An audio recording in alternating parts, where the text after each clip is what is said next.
curb high inflation, the Federal Reserve raised its key interest rate by half a point on Wednesday, the 14th of December 2022. This was the seventh rate hike in 2022 and the highest since 2007. The half-point increase by the Federal Reserve brought the interest rate to 4.5%.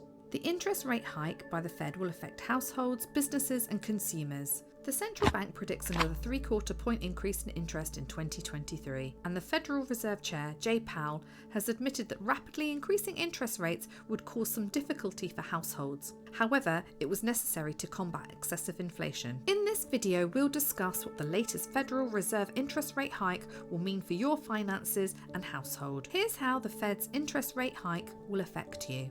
Number 1.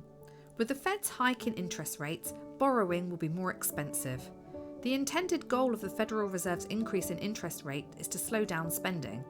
The hike in interest rates will cause borrowers to experience higher rates on personal and auto loans. Also, small businesses may experience difficulty in securing loans. Point number 2.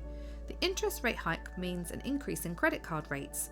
This is because the prime rate on which credit card variable APRs is linked to the federal funds rate. The federal funds rate governs lending between banks, yet it impacts bank costs which are passed on to customers.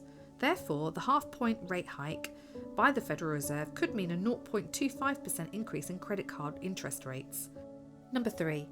With the interest rate hike, mortgages will be costlier. The Federal Reserve does not set mortgage rates, however, its decisions and actions impact them greatly.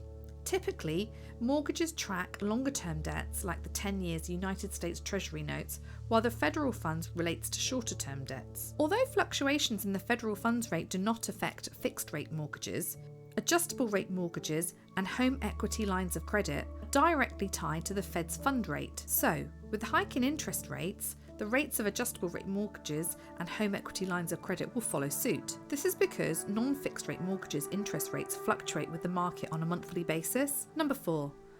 The Fed's hike in interest rates also means a decline in the sale of homes, as many potential buyers are priced out of the market.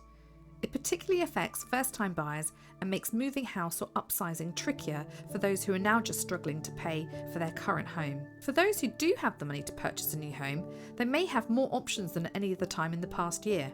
Number 5.